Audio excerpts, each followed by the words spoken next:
What up, YouTube? Cowabunga! It's your boys, Detroit Love, PDubs Arcade Love, Michael B. the Game Genie, and Restalgia with another episode of the Super Game Room Dudes. Good Friday just got live.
Ladies and gentlemen, boys and girls, children of all ages, welcome to the Friday Funhouse.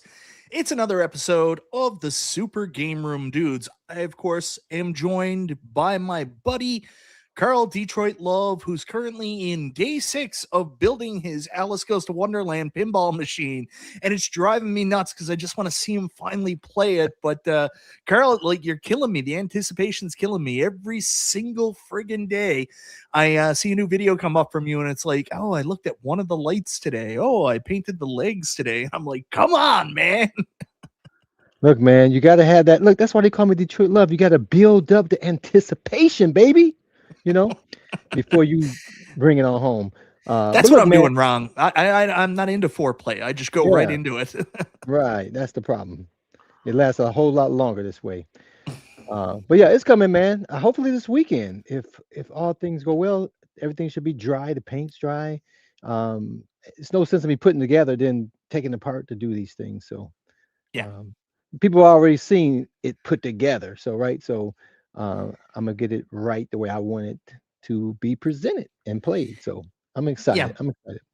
But I'm just waiting to see you play. Like, this feels like a culmination of a 2-year journey to see you finally play this machine, Carl. So I'm sorry.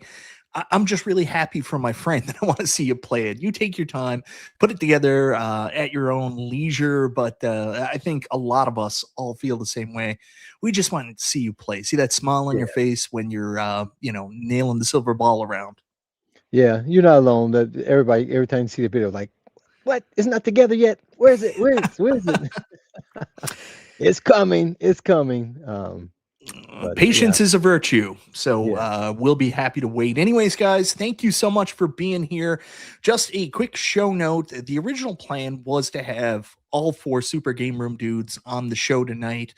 PDubs, he's a little late. He is coming. PDubs will be here, but unfortunately, in typical PDubs fashion, he's like Elvis, always late to the show. He had one of his regular afternoon naps and woke up like right before the show started, and he can't just come on the show. He's always going to make a grand entrance.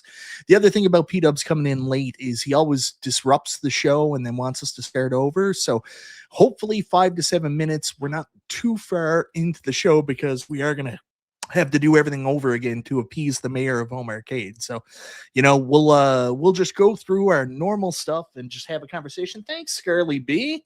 She brought me a gingerbread cookie, and I heard that. Thank you very much. Well, I'm not allowed to eat that on the air. If I do, I got to do it before PDubs get here. Oh yes, you have plenty of time. You got 5 to 6 minutes to eat it. Yeah, but big show tonight. We got a lot to talk about. We got huge iconic arcade news. We found out last night on the Arcade Insiders, pre-orders are finally opening in for you to get your iconic arcade. Unfortunately, if you're a Street Fighter Alpha fan, that's already sold out. Hopefully there'll be more coming in the future, but the first shipment sold out. there's still versions of the World Warrior left. And I know my buddy Jay Pace was mad at me because he's like, hey, Iconic's up for pre-order. Did you get one? And I was like, geez, man, I didn't know they were going up for pre-order yesterday. I just bought a pinball machine, but I will be getting one. Unfortunately, the pre-order didn't go up for Canada yet. I've been talking to Kevin at Spreetail, and that's coming a little bit later. Hopefully there's some stock left for us in Canada for us to get one. And on top of that, we also got pre-order news on TMNT from Wonderland Amusements we're going to be talking about. That's fun. We found out this week what the Evercade Nexus was, so we'll have a conversation. It's interesting seeing people's responses to the Nexus, so we'll talk about that a little bit later on. And of course, AtGames released a new pinball game this week. It's another EM Plus table, so we'll rely on our friends over at Yo Retro for some footage, and we'll talk a little bit about AtGames' latest pinball release. But before we get into that, Carl, anything you want to talk about tonight before we say hello to all these awesome people here in the chat? Well, I just want to add, the mayor has made it clear, if you're going to be showing something from like Yo Retro or somebody, you can't have logos on it. You can't be promoting. What a jerk, channels. right? you have to leave it off. Okay. So I don't want any trouble when it gets here. Yeah. Okay. So other than that, no, I think we're ready to rock and roll, baby. Ready to rock and roll. All right, let's say hello to the people here in the chat. Just got to find my mouse so I can bring them up. There, I think it is. Oh my God, my mouse has disappeared, Carl. That's what she said. Oh, there it is. Okay, here we go. So, want to say hello to the people in the chat, and we're going to start out with our moderator, Jason Little Alien. Get loud. Thank you very much. Oh my God, it's down again. What the fuck is going on? My mouse, is she broken? All right. So we also got Fat Hog, B Kirby, the Chicago arcade guy. Good to see you, my man. It's our friend. He's changed his name on YouTube. It's now Ringer Steve, our buddy Steve Sale. You've played golf with him. He is a ringer. There's Jay Pace. He was very irritated by the fact that I said, I'm broke. I don't know if I can get the Iconic. We've got Fret Burner, scored one of the Alpha 2 cabs. Nice to see. Bobby 1 ALU. Yes, you should appease the mayor. Ritual Delos here, also known as Rotundo. James hates everything. Actually doesn't hate everything. He likes a lot of things and toys. And apparently last night he was talking on his show, which awesome. Every Thursday, go check out James Hates Everything at, I think it's like 8:30 Mountain Time. Anyways, James was talking about movie food tie-ins last night, talking about the weird Mario Galaxy tie-ins. Do you remember some weird movie food tie-ins, Carol? Like boxes of cereal or anything like that from growing up? It's been so long, I don't recall. I do recall such a thing, but nothing in particular. What was some of the things that James pointed out? I may recall some of Oh, he talked about like I think it was like Captain Highliner fish nuggets for something. I can't remember all the top of my head. He was talking about like Lord of the Rings Denny's meal, like all kinds of funny stuff. Okay.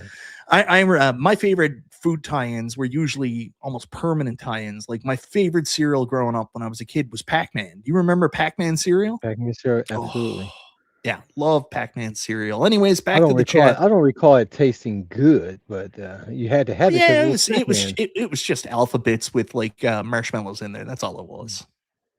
Yeah. Anyways, we got JR here. Good to see you, JR. JT Brunick, another golf alumnus. We got Grumpy Old G. Grumpy Old G is a new one. I'm not sure if that's somebody we've met before or not, but good to see you at the show. I think we said hello to Fretburner, but I'm going to say it again. Meatball Saucy's here in the chat. He's ready to dance with the devil in the pale moonlight. PD7 is here. PD7 told me he also has picked up an Iconic arcade. We've also got Nooners in the chat.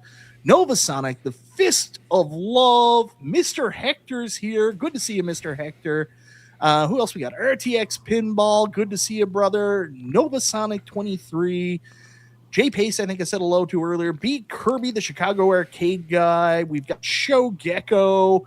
Media One Up is here. John D. He wanted to come in under the Media One Up account tonight, so 19K Fox doesn't say that's not the real John D. Show Gecko's in the house. Make sure I don't miss anybody. We've got JJ. Good to see you, JJ. Dan in St. Louis, always a pleasure, my man. Dane Bramage, Billy Woods Mods, always a pleasure to see you, Billy Woods. We've also got Dog Furland 4207. The HBO intro will never get old. Completely agree. I always want to use it. Chris NXNW, otherwise known as Nooner. Good to see you, my man. MTS Ski Bammer 77. Always a pleasure. I keep saying the same thing. I'm nervous because PDubs just showed up, and I don't want to make him mad because he'll take it out on me. Rebel's here. Good to see you, Rebel. Retro Game Trooper, Elio, Michi B, not to be confused with Mikey B, DJ Beat Review. Who else do we got? Stanzy B is here. Ritual Dello, member for 51 months. Jim Harper is here. Almost caught up. The real Zim. Get in there, Zim. Pleasure to see you. Chris Ford. Detroit Love. I could do without that guy. He doesn't have his pinball machine ready yet. Pissing me off. We've also got Josh Dendy. Israel Gaming. John Fritz, who I think we may have said before, and Con L. And we are caught up just in time for Dubs to make his grand entrance. Well, we missed a couple of people, though. We missed JJ. We missed Kongs Are Us. I said hello to JJ. That was a different J. But I just want to be Kongs in the house. MSU Rich. I just want to say hello to those guys as well. Yeah, get it out there. I also saw Stock Jock is here. Get off my lawn, Stock Jock. No AI shit here. Vex Sentinel and Mike Hawk Hertz. You got to really emphasize that. And who else do we got? Console X Arcade. Yeah, you mentioned Kongs Are Us, Bill's Retro Gaming Show, Zero Redux, and let's rock and roll, my man. P-Dubs, how the hell are you? I am so sorry that I'm late, guys. I fell asleep after work. And what sucks about the recent time change is Arizona Arizona, we keep the same time no matter what. But everyone sprung ahead, right? So all the West Coast, California, Washington, all those states, right? Idaho, sprung ahead an hour, which means we are now on West Coast time. Another way to look at it is, if you're in Arizona, is we just do the opposite of what everyone else does. Instead of spring ahead, it's spring back, and instead of fall back, it's fall ahead. That's kind of like how our time zone kind of falls. So now I'm on West Coast time, right? So when it's 6 o'clock here, it's 9 o'clock at showtime, right? And so yeah, my apologies for that. So I can't take as long of a nap as I like to take sometimes after work. Because it's better when I'm on mountain time, because then it's like it's 7 o'clock my time by the time the show starts at 9 p.m. You know what I mean? I get an extra hour. But now I'm on West Coast time. But anyway, I fell asleep after work. My apologies, guys. And I woke up with the show about to start. Texted the guys. I'm like, I'm late. Kind of like the White Rabbit. Speaking of which, like Alice in Wonderland, Carl. Right, and I'm late. I know you're a big fan. But Carl, you're late. You're late for a very important date. For sure. And that date should be tomorrow, hopefully. So hopefully. So my apologies, everyone, that I was a couple minutes late. Good to see everyone in the chat. Is our surprise happening that I promised last week, Mike? Is it going to happen tonight, or is it going to it's going to be delayed another week? Oh, I just came out and said it. Restalgia was supposed to be here, but he's not here because he sucks. That's not true. That's not true. He'll be here. It's so just funny. Clarification on that for all the people saying Restalgia's not coming back. Restalgia is very adamant he's coming back. He just needs time, guys. Be patient. Dubs came back, and look at him. Look how sharp he looks with his shorn head. I mean, I feel like he's going to break glass and drink 2 beers. Oh, I wish, man. I wish I had to make a coffee before I came up here because, I'm still groggy. You ever wake up and you're foggy for like 15 minutes? You know what I'm talking about? Like, that didn't happen when I was in my 20s. Like, you wake up, you're like, zoom, out the door. Oh, yeah. But now it's like I wake up and I'm like, oh, what is happening? Where am I? I feel like a zombie walking through my house. Yeah, this morning I woke up 5 a.m. Now, I normally get up at 5 a.m., but I'm normally going to work. But I was off for a Good Friday I'm sorry that you guys had to work, but my daughter graduated from the Ranger Academy today, so had to go up north 2 hours away to see her ceremony. So she's officially Officer Brooks. Hey, congrats, Carl. Yeah, so I am so awesome. happy for that, to hear that, man. That's awesome. So that police academy was tough. You know, she wanted to cry sometimes, come home sometimes, but she toughed it out and she graduated. So that was pretty awesome for her. So are you saying it was nothing like the movies? No. Oh, that's a shame. I always thought Police Academy would be just like the movies. Commandant Lassard. Yeah. How about a big shout out in the live chat for Carl's Officer daughter there? Brooks. Officer That's Brooks. That's pretty awesome. That's It's funny. awesome. It's funny because my wife always tries to tell me what to do, and I never listen. And I always call her Officer Brooks because she's always trying to give me directives. And now we have an actual Officer Brooks in the house. So Yeah.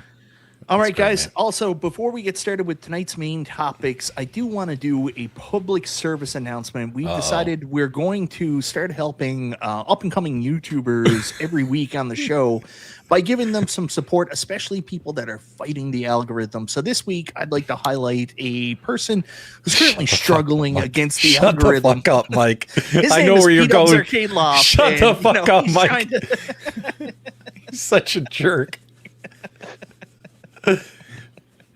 Hey, it's okay. It's okay. I put out a couple videos on some indie games. I'm not expecting a lot of clicks on those. So I got 2 arcade videos coming out this weekend, guys. Your bread and butter. So over Easter weekend, if you need to go hide in the bathroom and take a poop while you're avoiding your family for 10 minutes, you could pop on my videos this weekend. How's that sound? So they're already scheduled to be go live. So yeah, there you go. Yeah, thanks. Thanks a lot, Mike. Oh, yeah! Also, P-Dubs, it's great to have you back. Great to have you back messing around with YouTube, making videos, a lot of games. Here and there. I'm very part-time. Very and part-time. all that YouTube stuff. All that YouTube jazz. Yeah, I'm very part-time. Where do you guys want to start tonight? We also need to get new assets done because we've got new players in the games and we have no new assets. It's a shame, Oh my God. to be honest. This guy was literally yelling at me on the phone a week ago. I was like, dude, I got all new assets for when Restalgia comes back. We're going to do our season premiere. We'll have all new assets for everything. And he's yelling at me, no, don't do that. No. Now he wants assets. Now he wants assets. There's a difference between having assets that enhance the show and you randomly changing the intro and the countdown clock without telling us and making it really sad and lonely. It was such a bummer compared to the fun. It was that the Super Game Room Halloween brings. countdown clock. It was wasn't a supposed to be Halloween countdown clock. spooky. It was a a permanent countdown Halloween. clock. It was a Halloween countdown clock. By the way, is Billy Woods Mods here in the chat? Does anyone know if Billy's here? Let me know. Guys, let me know if you see Billy Woods. Billy guys, Woods, you guys need Billy to- Woods gave us a 5-star review in our last show, by the way. Oh, yeah? Yeah, 5-star review. He said it was a love letter to podcasting. Oh, man. Look who's here. It's Billy Woods Mods. And there's something special about Billy Woods Mods, guys. Billy Wood Mods recently took a trip to the beach.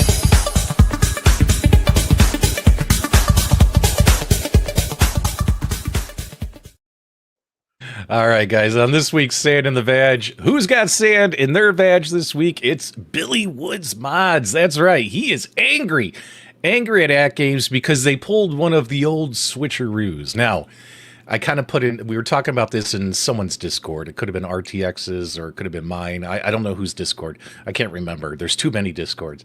And we were talking, I was like, this reminds me of when Hollywood film critics get misquoted by movies so what'll happen is they'll be like they'll write a review or they'll say it publicly. They'll say something like this movie has an excellent storyline, excellent costumes but poor acting.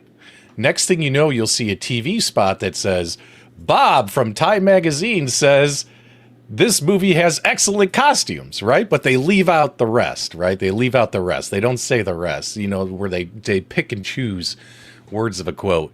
And Billy had me crack it up this week because Mike, do you have it or do you need me to pull it up? I need you to pull it out. Just whip it out. Whoa! Hold on. Did you guys see this? Is Billy right? Is Billy right or is Billy wrong? Let me know in the chat. I gotta find his channel here real quick. Don't put words in my mouth. That's not what I said. Oh man, I love this video, guys. Make sure you check out this video on YouTube. I don't know if one of our moderators can link this in the chat. This is so funny. We love Billy Woods mods over here. He's a good guy. What the heck is going on here? All right, so in his video, AtGames was quoting all these people. Some people with like, oh, all right, whoa, let's go back. All right, check this out. This is so funny. So this is his video. He's just kind of showing off what he was saying and stuff. He said another great one. This is a fantastic table. So much going on here. Okay, but wait. Why are another great one? Love your thoroughness. This is a fantastic table. So much going on here. But they also said 5 stars. They added 5 stars. Billy didn't say anything about a star rating or, how some arcade channels like I give it 4 out of 5 tokens or, I give it a 9 out of 10. He didn't say any of that. And they're like, Billy Woods Mod says this is a 5-star game. And and then they altered his quote, right? So he made a video expressing his frustration about them misquoting him and stuff like that. And I think the whole situation's hilarious. And I'm gonna have to agree with Billy. If there's one thing I hate, it's being misquoted, or I hate it when people if I say a sentence with 15 words, they'll pick out 3 or 4 words, right? You know what I mean, Mike? And be like, oh, this is what PDubs said, right? Without the context. They invent, there's people that make entire context. videos about me or about you that have nothing to do with their video, have to do with our title of our video or the thumbnail, have no actual recollection of what happened in the video. It's fine. I mean, people are going to do what they're going to do, right? Yeah, and I avoid that altogether, P-Dubs. I'll just copy what you do. I don't try to abbreviate or anything. I just copy it directly. And look at Jason. They misrepresented several people with ratings that are never part of their comments. And you know what stinks about that, Mike? Let's take that off real quick. I accidentally put it up. Hold on. Yep, no worries. Here's what I think.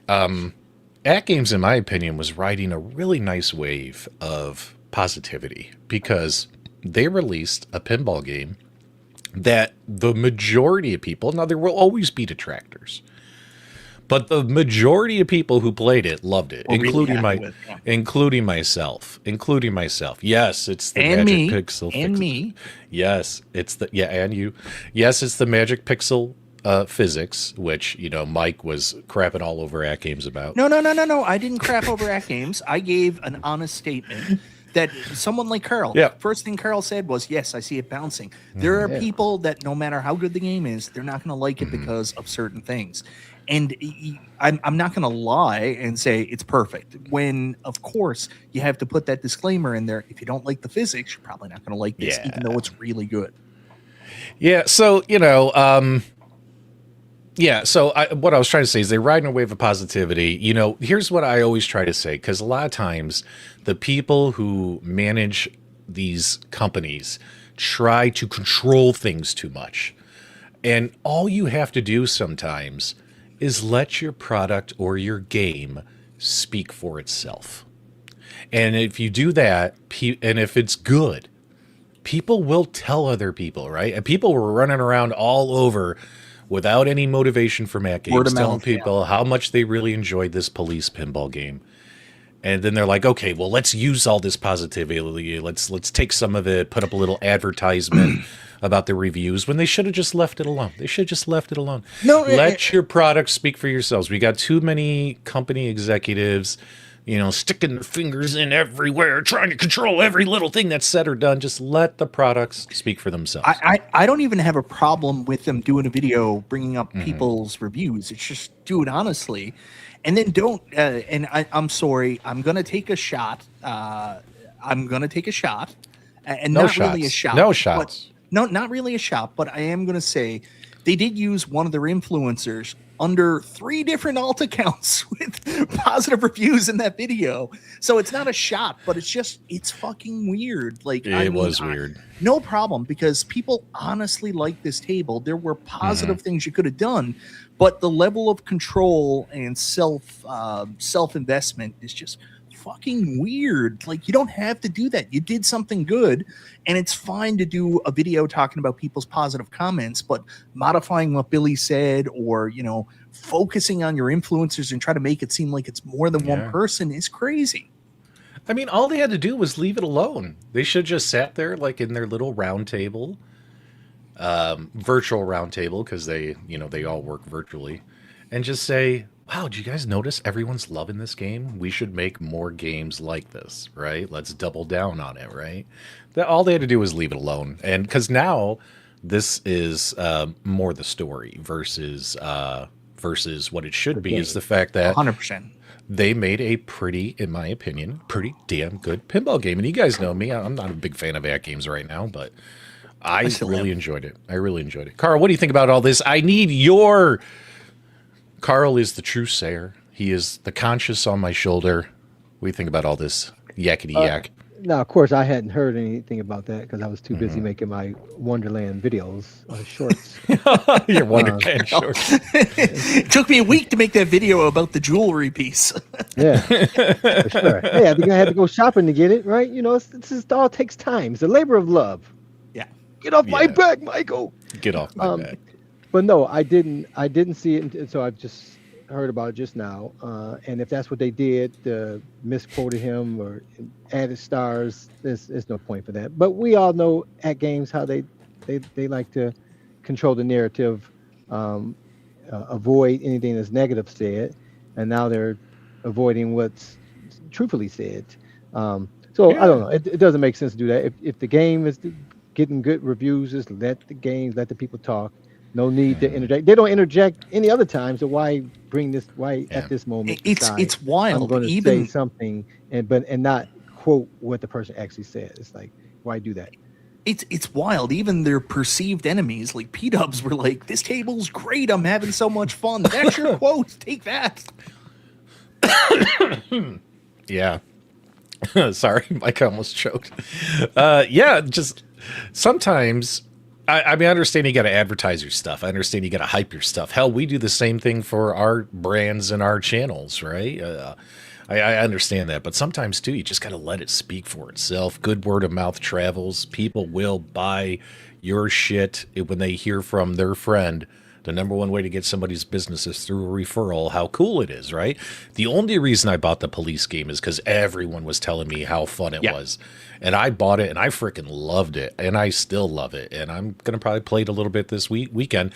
I'm just waiting for the AtGames servers to shut off for the holiday weekend like they normally do. Right, guys? Is any second now? Well, any minute now? No, they haven't shut off in a while, and there's a big story behind that. Apparently, behind the scenes, they hired a new AI company that helped them out since last time they were locked out, and it's all over his LinkedIn.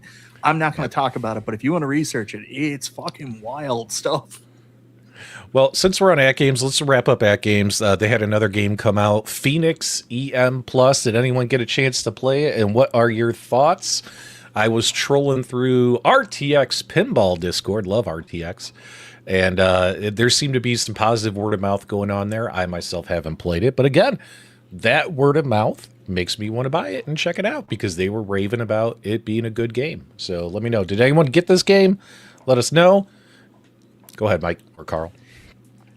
No, I didn't get it. I haven't been big on the EM Plus tables. I'm kind of waiting for sale on those. Like I of course jumped on the Zen pinball game for $5 and Police Street Patrol for $8. But I mean, an EM Plus table compared to Police Street Patrol for the same amount of money, like I'll wait for a sale. But I did hear this was pretty good, and Yo Retro gave it a pretty positive review.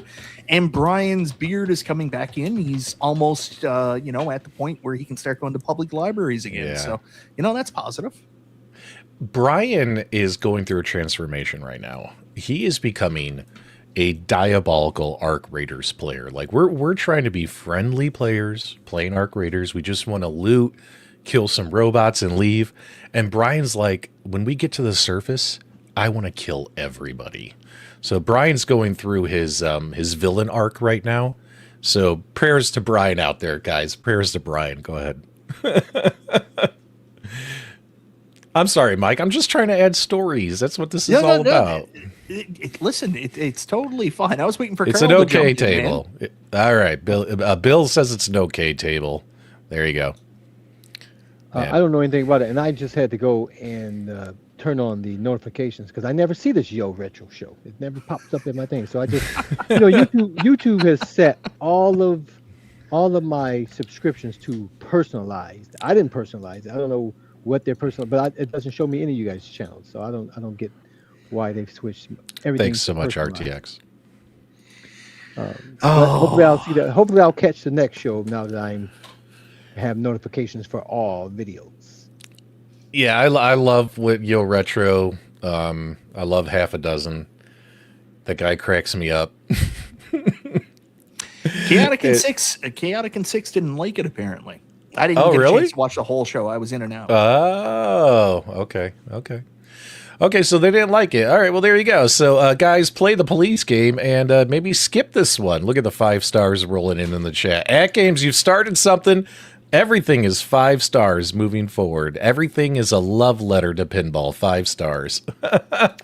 Well, I understand why RTX doesn't like the show. I mean, it's pretty fair. He is better at pinball than everybody else. And I guess he's better at YouTube than everybody else, too. So he just doesn't think we're on his level. So that's fine, RTX. I understand. What are you talking about? He was just horsing around, Mike. You didn't need to take a shot. You don't have the frame of reference. He was on my show a couple of weeks ago, and he told me he told everybody he was better than everybody at pinball. Oh. Well, he is #1 on the back glass and get good. And maybe that's what people need to do is they need to get good. You know what I mean? Sorry, my wife is calling me. Go ahead, guys. No, that's it. So anyways, Star Pheonix is out there. It seems to be getting lukewarm results.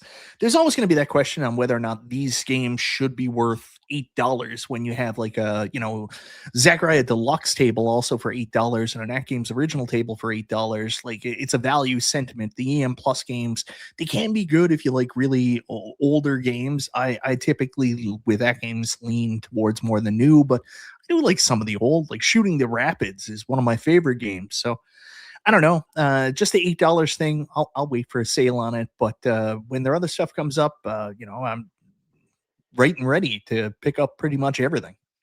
Yeah, every now and then I turn on my AtGames Pinball ALP and get through the login and go play one of those tables. But now I have to find my original control panel because the upgraded control panel stopped working. So now I can't use it at all, even for the Switch, which I used to put on there and play and enjoy that, seeing that on the big screen like that. And I can't even hook it up to my computer to play anything that way either, because you can't maneuver without having that control. So it's somewhere in one of these boxes, and we'll see if I can find it. After I moved my AtGames Legends Pinball HD downstairs, if you guys remember, it was over here. Oh, wait, no, geez, everything's reversed. It was over here. But I moved it downstairs, so all the pinball machines are downstairs in the pinball room. And, I moved it downstairs, and, usually when it comes to virtual pinball, I've been playing on the 4K, because if you have 4K, you're going to be playing on the 4K. So I turned on the Legends Pinball HD after I moved it, because you want to make sure it survived the trip downstairs, That's when my plunger stopped working and I moved it. And it's kind of funny, like, when an AtGames product's 4 or 5 years old, did you guys notice there's a pop-up that pops up on the main screen in the back glass when you turn it on? It says, "Are you sure you want to try this?" You know what I mean? So, and then it said, and instead of saying like loading when it boots up, they added it's a two fingers crossed, Carl. Like it's gonna happen. So no, I'm just horsing around. It worked just fine. So no worries there. So I will say, as much as I talk about the fact that this is now for me, it is still a positive. I mean, I look at AtGames and the Legends Pinball 4K, and I'll say this: if anybody's a fan of like iArcade, the cool thing about this is there's constantly more shit coming. So any week we have new pinball, whether or not it's something you necessarily like and you're interested in, or other people are interested in, it's just good to constantly have new stuff coming. So I think it's a positive. This might not be a game for everybody. Like Yo Retro said, it's just okay. Bill's saying it's just okay. Other people are liking it. At least there's more stuff coming. So I think it's a net positive for AtGames that they have all this content to release for their machine. Yeah, I agree. I'd rather have the option to buy something that I don't like than to not have the option to buy something I do like.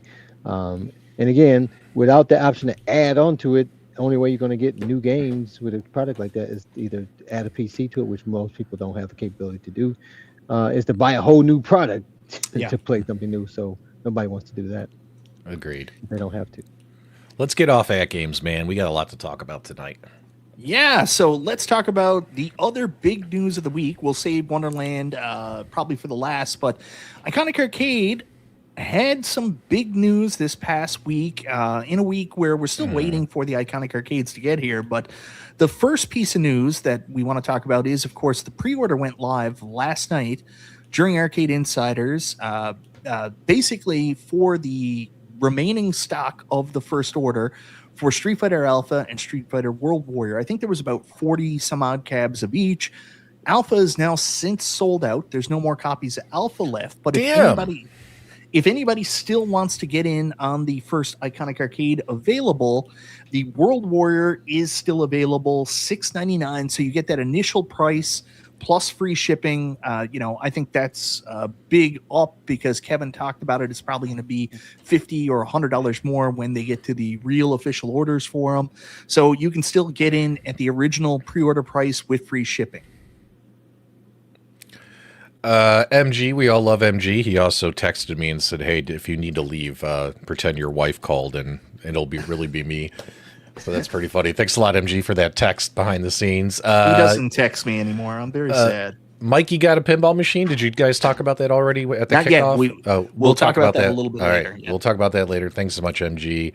James hates everything, including the Iconic Arcade website, but the website is updated, James. There you go. All right, go ahead. Sorry. So, so if you're looking, I think they have like 24 World Warrior left.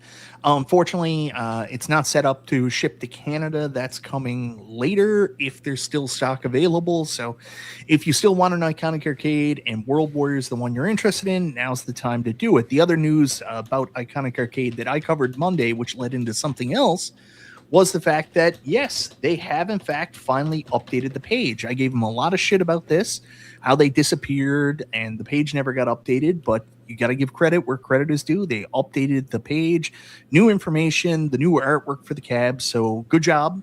Follow through on that, and, it's one of those things that adds a lot more credence and credibility to your product when this stuff is current, right? Absolutely. What? I gotta say it. Giggles McGee, say it. I'm not gonna say it. No, you're gonna get mad at me. No, you can go ahead and say it. I was gonna make fun of you, but I'm not going to. No, I absolutely. I'm open to that. I'm back on my meds now. I won't get angry. I must say, I like what they did with the website Mike, itself. close that. Oh, the website. Hey, hello, is this thing on? Sorry. Mike can't keep his Facebook Messenger shut. He just can't do it. Oh, shut up, Dubs. I'm off my meds again. Sorry, Carl. You're getting a phone call after this. Now, who did the Carl. assets for their website? I met him in Cleveland. I can't think. Mason Conrad. Mason did a great job with the assets on the website. He does a great job with everything. It's very modern. It's really nice. I like the smoke effect going. I mean, they did a really good job with it. Oh, Mason's a wizard. We're at the point now where I'll see random shows on YouTube and they'll put a thumbnail out and I'll write them and I'll be like, your work? And he's like, yeah, how'd you know? Crane, is this Ichabod Crane, the iArcade guy? He changed his name. Now it's Crane live on YouTube. Make sure you guys check out Crane live on YouTube. Quit doxing people, Mike. Yeah, there you go. All right. No. So that's what you wanted to talk about. They updated their website, Mike. I mean, come on. I'm sorry, you don't know what's going on. You're I have in the no role idea of what's... Restalgia and Carol now. This is fun. Yeah, I know. That's why I'm on the bottom. Really, really quickly, me personally, I don't give a shit if my Facebook messages come up. It just bothers everybody else because they don't want to get attacked by people that usually attack me. And I understand. That's fair. So anyways, I will bring up the other big news about Iconic during my show when we were talking about the website being updated, talking about the Iconic Arcade coming. John drops in the chat and drops a bomb that people are they don't know if it's real, but it is real. Iconic's not just releasing these 2 cabs this year. They're not just releasing Double Dragon. There's going to be 6 total cabs in 2026 from Iconic. And we do have a little bit of news about those cabs. So we know they're all 80s titles. We know that they're not going to be currently companies that have already published with Iconic. So no Capcom and no Arc System Works, a.k.a. Technos. Also, it looks like no Atari this year. So 80s games, not from those companies. So let's discuss. Let's see what we think they're going to be. So you want to speculate? I love speculating. It makes people so mad. It's 2020 all over again with this speculation. Oh, how about we just wait until it gets announced and then we cover it? How about you that? freaking douchebag trying to avoid like people saying Dubs was speculating. What a dickhead! No, because fun with this. Arcade all right. Is supposed to be well, fun. it would be funny because if I'm sitting there like, let's just say for instance, if I'm sitting here like right now and say that they're gonna do, let me just pick like a really weird, stupid arcade game, Crazy Balloon, right? Right. I don't want to have to come back 6 months from now when Crazy Balloon is announced and tell everyone they owe me my flowers. You know what I mean? Hey, everyone gets so mad about predictions. I don't want to make any predictions. I would rather just cover it when it gets announced. Go ahead, Carl. We interrupt this programming for an important update. And now he just disappeared. Where'd you go? There he is. Nope, he's spinning. Right. He must be at that Arby's drive-through. Yeah, go to KFC. What a way to They make have your better triumphant return. Oh, I'm so glad that the band is back together and PDubs is back on a soapbox. I would never speculate. I would just talk about it when it comes out. I love speculating, but... Oh, wait, hold on. We got to get rid of that Restalgia. Here's the correct... Ladies and gentlemen! YouTube! Oh, my God. The Gay Cruise finally hit port. The Gay Cruise finally hit port. Restalgia's back. What's going on, buddy? Not much, man. Can you guys hear me okay? We hear you just fine. Are you at Arby's?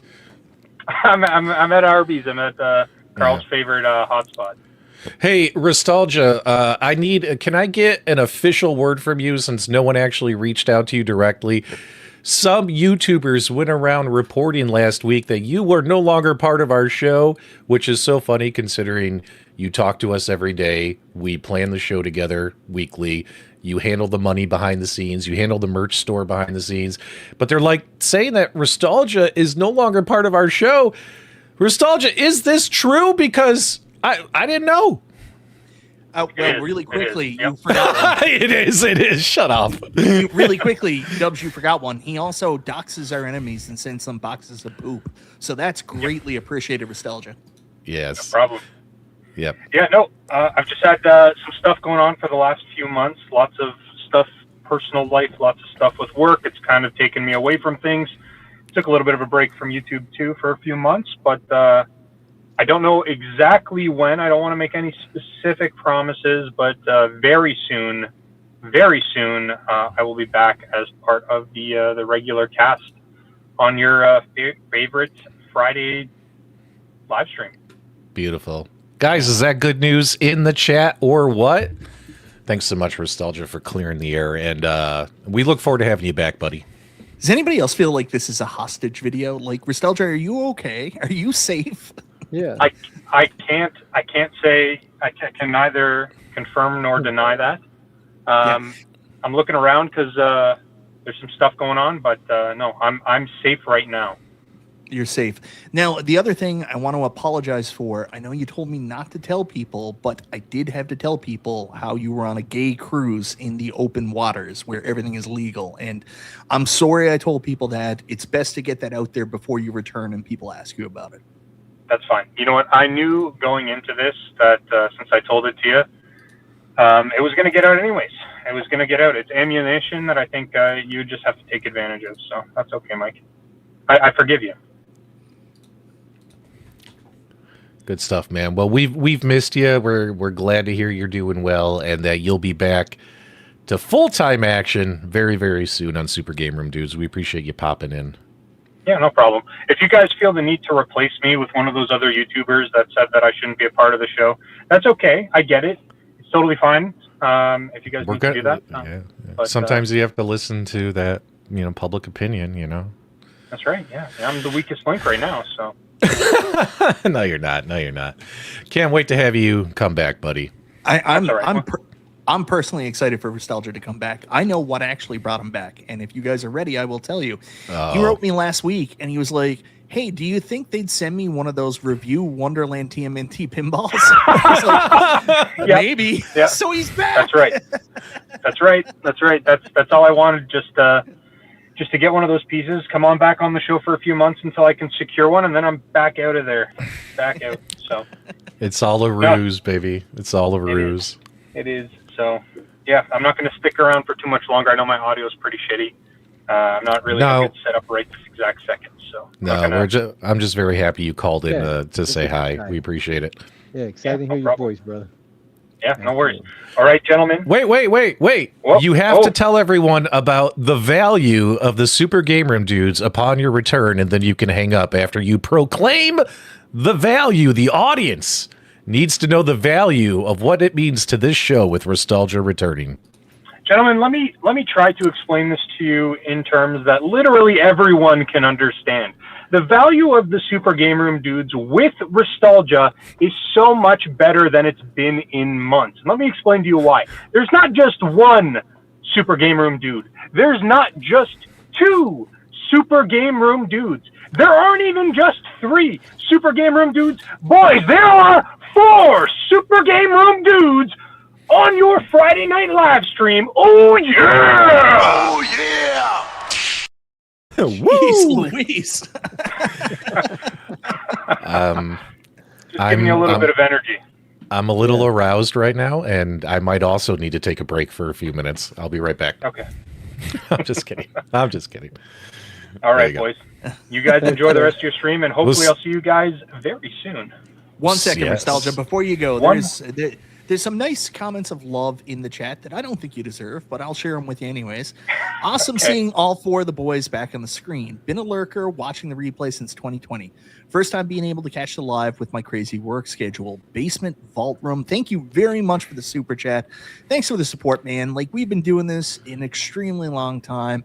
We legitimately like getting together and just hanging out on Fridays, and it means so much to us that you guys are here and supporting us, because I've been doing everything in my power to get Restalgia to come back, and he is just such a bitch about it and won't get his ass in the gear. That it's words of support like this that I hope will bring him back.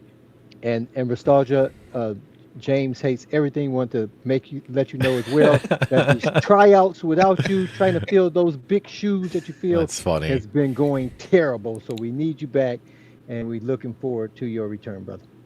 I could have told you that before you guys started those tryouts, but that's okay. You can't. you can try to emulate me as much as you want, but you can never replace me. Absolutely. That's right. All right. All right, guys. Enjoy your the rest of your show. I will talk to you guys later. All right. Hey, thanks so much, Bill's Retro Gaming Show, for using the Restalgia AI filter and fooling the audience and helping us out tonight. Thanks so much. No problem. Take care, guys. Have a good night. Thanks so much to Bill's Retro Gaming Show for impersonating Restalgia tonight. Boy, people are going to run with that one. Look at 19K Fox. He says Home Arcade 1.0 is the best version. I don't know what that means. Bill, there he is. There's Bill. Thanks so much, Bill, for helping us out. All right, so where were we? before we were so rudely interrupted? You were on your soapbox telling people I don't need to speculate. Oh, I was just, I was just horsing around. It'd be nice for them to do a Qbert. I've heard some rumblings of a Qbert happening, either by Iconic or what is that company now? Basic Fun / Arcade One Up. Yeah. So Qbert could actually finally happen. I've heard whispers, but nothing confirmed. So don't hold my feet to the fire on it. And it'd be nice to get a big Mortal Kombat machine, kind of like the Street Fighter machine, like that size, or XL, XT, whatever the hell they're calling them these days. But also, I still think I'd rather see arcade machines that they haven't made yet. You know what I mean? At least in the short history of this space or this niche. Yeah. Like Mortal Kombat would be cool. I think it's kind of needed, but all the other ones, like I don't want to see, oh my God, guys, here's Rampage again. Oh my God, guys, here's why wouldn't you want to see Rampage? They've only done one Rampage, and it was shark fin and terrible. Like, you could do Rampage again 100%. All right. So what? So do you mean they'll do Space Invaders again? Centipede that's made the correct way.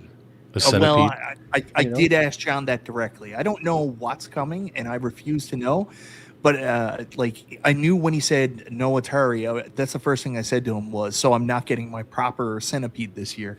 But I guessed, I speculated that it could be a Rampage, and I speculated that it could be a Space Invaders, but I have no idea. Maybe it's Turtles. Turtles makes sense. We know John was, really trying to get the Turtles license, so Turtles could be an option, and I think people would like that, but it has to be 4-player, despite what weirdos in the community think that they need a XL2 player. No, Devastator, it's going to be 80s games this year, so Defender would be another popular choice, or, the other thing is, you got to be realistic about this with Iconic. They've shown us that Street Fighter cab, maybe one of the cabs coming up is like a dual cab, and I'll throw a suggestion out there: Smash TV and Robotron. And I know G.I. Joel would be happy because he's like, oh, thank God, I don't got to make this Robotron for Stock Jock. That's something to remember is, and especially we were told directly by Basic Fun Arcade One Up that the announcements they made about the Sonic machine, and everyone got angry, which I don't blame you because it's a stupid idea in my opinion. Whatchamacallit? They have other stuff coming out this year that they haven't announced yet. Does that make sense? So so they have more titles coming out too. So what are they going to be? Are they going to be rehashes? Are they going to be new games? We don't know for sure yet, but the fact is they got more stuff coming out than what's been announced so far. Iconic Arcade's got, what do we call it? 6? Is it actually 6 different machines, or are we just talking like 3 machines with 2 skins, like what they did with Street Fighter? I think my guess, and I don't know for sure, we know that the Street Fighters are included as part of the 6, so there's one reskin. We know that Double Dragon's coming out, but we know the 3 other ones coming out aren't done by the same publishers. So it's not going to be a reskin of Double Dragon because they're not going to repeat Arc System Works. The other things we know is that some of the games have been done before by other companies. Some haven't. So I have no clue, what it's going to be. Like when I heard it was games we had seen before, that's where I shot to Rampage and Space Invaders, but it could be something else. I know John really wanted to do Turtles, so Turtles is an option, and I know he really wanted to do like Robotron Smash TV, so I'll throw those out there. Yeah, that would be cool. That'd be cool. Carl, what do you think, buddy? I have a question. Are Iconic Arcades, are they officially licensed products? Yes. Iconic? Yeah. Yes, Iconic. Okay. Yep. Now, are there any public domain things that they could use so they don't have to worry about licensing? Are there any great games that could be made, or are they all? Is it like just Robbie Roto? Yeah, Robbie Roto. I think. Yeah, Robbie Roto. I think is the only one that's public, right? Right, guys? Is there any others? Just Robbie Roto. Yeah, nobody wants that. Please don't make that. There you go. Double Dragon's coming. Take my money. Meatball Saucy's excited about that. I have a feeling And we talked about this. We've talked about this on several streams. I think their Double Dragon machine, even though I have no personal interest in it, will do better than the Street Fighter machine, at least when it comes to sales. Like and this is just my prediction, and if I'm wrong, and it does piss poor, I'm wrong, but I think a lot of people are going to buy that versus this Street Fighter, which seems to only have a few hundred coming out there from what we've learned over the months. So hopefully the Double Dragon does really well for them. I heard that just like iArcade, you're going to have to, the machine comes with no art. You're going to have to put the stickers on yourself. Oh, that would be terrible.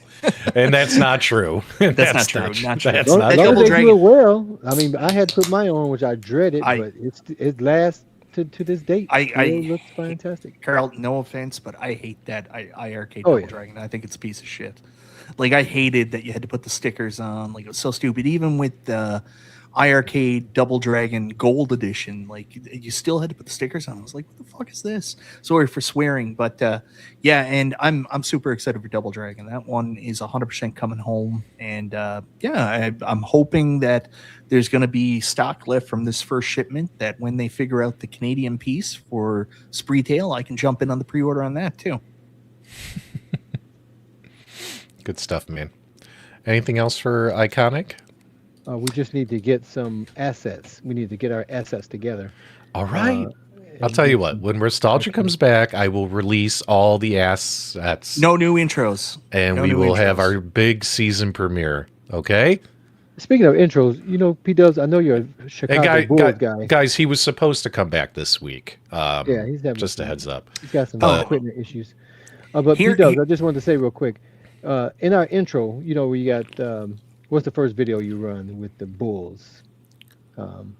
Game time. What time is it? What time is it? Oh yeah, the countdown clock thing. Yeah, for probably the first 5 years of this show, it's been the same one. I never noticed that was the Chicago Bulls because I always saw Sally. I always looked at Sally. And I always was thinking of Pistons. I never even actually knew he. You know, I'm from Chicago. You know, I stuck my bias in there. I mean, I grew up in the Jordan era, baby. So 6 titles. So here's the $1 million question, and I'm always fascinated by this because a lot of people always shit this out. And RTX Pinball, obviously a huge AtGames fan, and it's the Multicade question. The same question that we've talked about a million times, but let's answer them. Why would somebody buy a 700 game for one cab, but then complain about $1,000 for an AtGames pinball that plays 300 games? And, you know, it's the $1 million question. We talked about it in gaming forever. Why would anybody want an NES Classic when they could buy a Retro Pi? And the answer is nostalgia and what people want. Multicades have existed. V-Pins have existed for years. It's not like AtGames did anything new. There's lots of options to do it. What they did new was create a retail version for a certain price that was, you know, pretty easy to get, and it's awesome. More affordable. It's awesome, and everybody loves it. But that's still not going to stop people from going out and buying like Wonderland Amusements, or if someone did a recreation, you know, pinball of something that's familiar, people are still going to buy it. And the same with the, you know, you can buy an AtGames Legends Ultimate and play every game, or you can buy Glenn's Cab, which is going to be better than the Legends Ultimate, and play every game. But that's still not going to be good enough for everybody. People want nostalgia, and they're going to pay for it. Yeah, and this whole market here at both those prices, AtGames, you talk about Wonderland, you talk about Iconic. No matter how much we complain about those prices, prior to 2018, the only option we had were these multi-$1,000 multicades that still exist. Those people are still making those cades, and people are still buying those. They were buying those before this whole market, and they'll be buying them afterwards. But a lot of people have access to the home arcade market because of these lower cost entries, whether it's a multicade or a single or 1 or 2 games with a theme that draws people in to make that decision. Yeah, you know, when you think about it too, like for instance, throughout the GRS full-size unit Kickstarter, the FU Multicade, you know, Glenn himself was really trying to push this as a replacement for Arcade 1-Up, and you know, I was myself and others were like, well, Glenn, this is a multicade. This doesn't compete with an Arcade 1-Up product. What you're competing with are the AtGames, the Polycades, the American Gear Company Multicades. That's what your product competes against, because there's a separate customer for each. Does that make sense? And but Glenn, he obviously doesn't like Arcade 1-Up. A lot of bad blood there, understandably. So but yeah, so they're different products that attract different audiences. However, there's always crossover and everything. Like people like me, I have my office full of multicades with all my dirty ROMs, with all my dirty ROMs on them. And then I have the arcade over there with all the like dedicated, what you might call like pretty artwork machines, right? So, and there's nothing wrong with owning both. Nothing wrong with owning. In fact, I think personally, this is my personal bias. If you are in this hobby, you should probably have at least one multicade. And yeah, you can still have 20 arcade 1-ups if that's what you want to do. But think about it. There's games that will never, ever, ever be made by these companies. And maybe you really, really like them. Pretty Sailor Moon.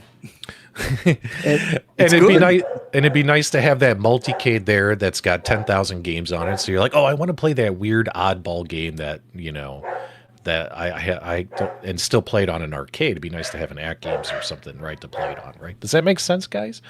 So I think everyone should have at least one multicade in your arcade, just for all the junk that you're never going to play, that's never going to be sold anyway. And the other thing, really quickly, Carl. Go ahead. No, I want to hear Carl. Carl. And one of the things that GRS gets well on many of their sites is whether you're talking about Buildicade or even this FU one, and they make it available for other things, is the controls matter. When you do a multicade, you're usually going to either try and put all these different control things which are not going to be in the right spot for you to play the best way. And most of them are going to sacrifice not having the proper controls, period. But you have these 4,000 games on it, but you can't play 60% of them because the controls aren't adequate. And so when you get those games that's made for that particular game and you have the right controls, that matters. And on top of that, if you're having more than one, if you're going to just have one, you can only have room for one, then multicade is just going to make sense for you, period. But when you start talking about multiple, there's something about people being able to walk up to a machine, turn it on, and just simply play a game without having to scroll through 2,000 games to try and find something. If you're going to have multiple games, again, like you said, PDubs, it's great to have that multicade, but if all of your 12 machines had 2,000 options to play, no one would ever play those games. They will play what I call the find a game scrolling list game, and they won't be able to just play. I mean, like what kind of asshole would have a room full of multicades behind them? Really quickly, I did want to say this, but there's not a right answer to this. There's just can I tell you how you can have multiple multicades? Can I finish my statement? No. Jesus Christ. No. Can I? What I want to say is there's no right answer to this. Like if you have a multicade and the multicade is perfect for you and you don't understand why, why anybody would buy that, you're not wrong. That's just what you like. Then don't be judgmental about what other people like. And the funny thing, RTX, about you saying is, how can people complain about the price of an AtGames when they're buying $700 cabinets? They're not the ones complaining about the price of the AtGames. The people complaining about the price of the AtGames are the same ones that are still complaining about the arcade 1-ups and their cost and whether or not they're good. It's a million thing. Now, someone complaining about an AtGames Legends Pinball 4K costing $1,700 when the pre-order was originally $1,100. I get that. That's inflation, but that's the world we work in. Interesting. So, in order to have multicades in your home, I would, if you want to go that route, I would just try and make it fun. Like, here is a dedicated racing machine that's got a steering wheel, and I just play, and it's got pedals, and I just play racing games on it. Here's a light gun multicade, right? And I can connect my retro shooters or my Sindens, just play light guns, right? So like, there's ways you can make those more fun. For instance, like that one over there is the vertical extension cab from Rec Room Masters. The only thing I have on it is vertical tape mode arcade games that I could play on it. None of those. I don't play those. I don't play those games on these machines because they all have horizontal screens that don't rotate. Right. I play those games here. So if I want to fire up like Frogger or something, I'd rather play it on this than one of these. Right. So there's ways you could make it fun and diversify your multicade collection, but you could always just get one of those really big ass multicades. I don't know if Jolly Green is here in the chat. Jolly Green. You guys may remember him. He's been in and out of our community for years, always popping in, supporting channels, awesome viewer. He got rid of all his 3/4 scale products, all of them. And he picked up one of those Retrocades. Remember that the guys we met at really nice guys at Pinball Expo. Yeah, Retrocade. And they make, but it's the giant machines with like the 40-inch screens, the drawers that pull out where all the peripherals are there, and that you can play everything on one machine. And that's it now. That's his whole arcade, is just that one, what do you might call it? Like a megacade? Yeah. Like, you know what I mean? Like, so you could go that route too. I mean, here's the way I look at it too. There's no right or wrong way to play games as long as you're playing games. Just have fun. The only people that are wrong are the people that force their opinions on gaming on other people. That's the truth. Oh yeah, yep. And so let me tell you why it supporting- sucks. Go ahead. Speaking of supporting, B Kirby, thanks for the $5 super chat. It says, Wonderland Amusements, Alice and Turtles, Teenage Mutant Ninja Turtles, real pinball machines will outsell any and all AtGames V-Pins in 2026. Same goes for Iconic and Basic Fun versus Multicades. Interesting. Well, I mean, AtGames hasn't announced any plans yet for a new Legends Ultimate. They were going to do a Legends Ultimate that got canceled. Do you remember that, Mike? They canceled that? Yeah. The Killer Instinct one, right? Now, let's say down the road they come out with a new Legends Ultimate. Let's say it's something cool at a reasonable price. I could see them getting an order, you know, like from Sam's Club or somebody, you know, hey, get us 5,000 to 10,000 units, right? And if that's the case, that will outsell the pinball machines made by, you know, Wonderland. Not to dispute you, B. Kirby. I'm just speaking in general what ifs. Because let's be honest, how many Alice pinball machines sold? A few hundred, and then they have how many was it? Wait, how many got sold, Mike? I don't know. I don't on check the up on this Kickstarter stuff. Guys, do you remember how many Kickstarter backers there were? I'll pull it up. Why you guys? I can't remember. I keep getting the number 300 in my head. That's a rough number though, because people like Curl and Justin bought. I mean, yeah, they built more. Yeah, they built more, and those more they're selling. They're available for purchase now. But how many did they make? They had 620 backers.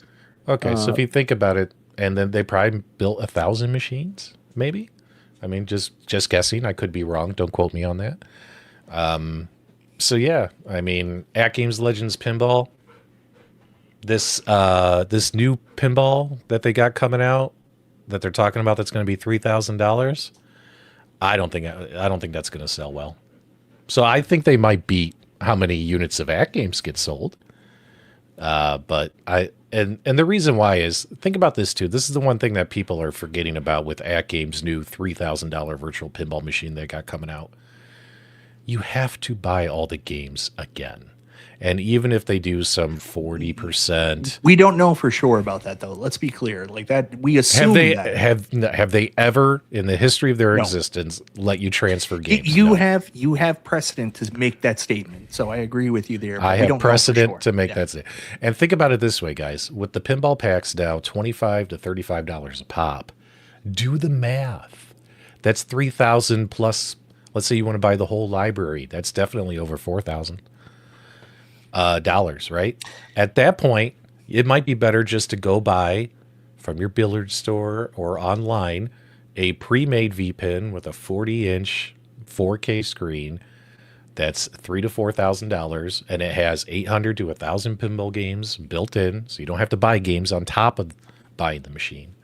Does that make sense, guys? Like I don't think it's going to do. I think it's just out of. I think it's out of reach for a lot of people in our community. Yeah, it depends. It depends on what it is, and like it is a much smaller. It's not a retail market product. It would be a niche product designed at people that want like a high-end V-Pin but don't want to pay $8,000. So if they can do something cool at $3,000 at retail level, that might be something that flies. But we don't know any details. Like, it's way too far out. They shouldn't have announced it, because like if they were ready and they could show a prototype and say it's going to have this processor, which is great, but then they said it's going to have a 40-inch screen. This is the back box it's going to have. I mean, that's something more tangible. What they've told us right now is, less than anything that anybody can count on. I don't think anybody should talk about it with the history of AtGames announcing products and then, them getting canceled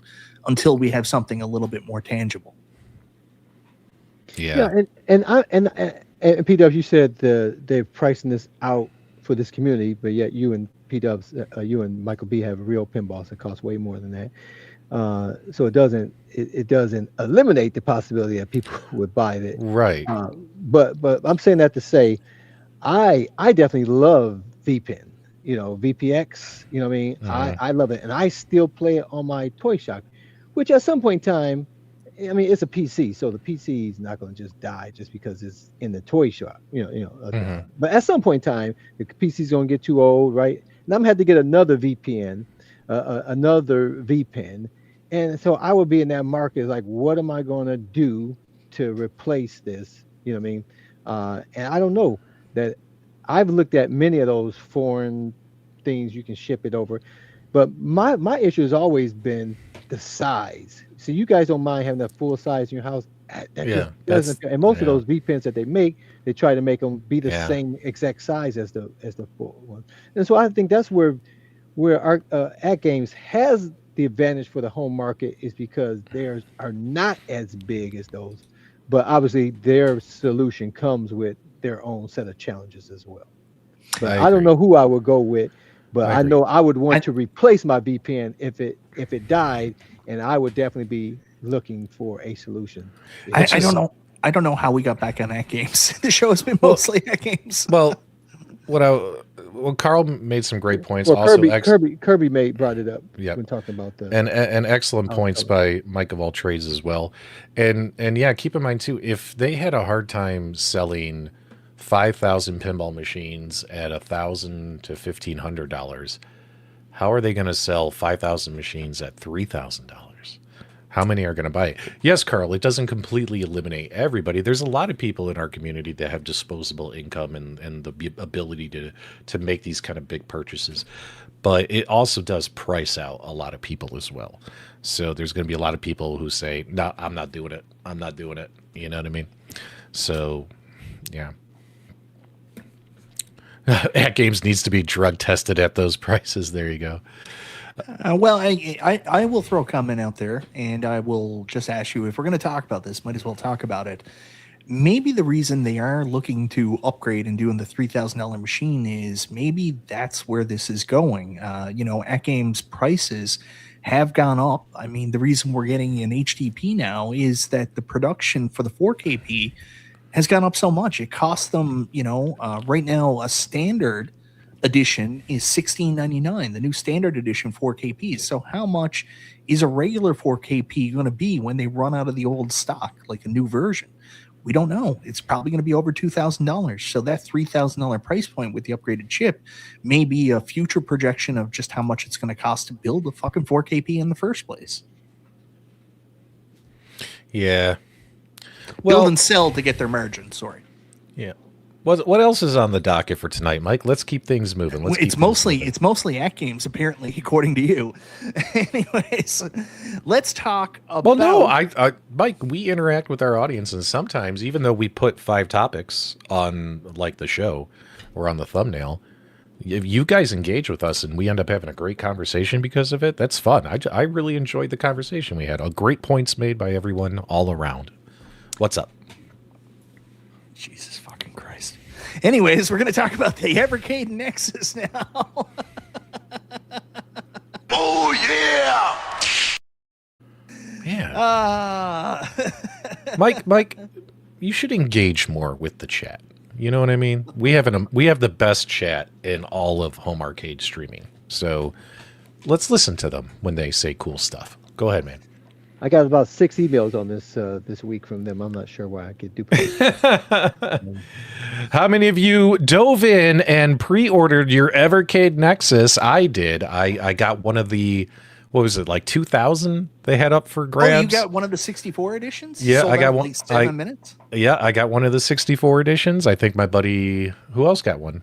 I thought 19K Fox got one, but I don't think he got this one. I don't think he got the 64. No, he didn't buy the 60. This is Yeah. not the 64. This is the regular one. Yeah. Answer your question, James.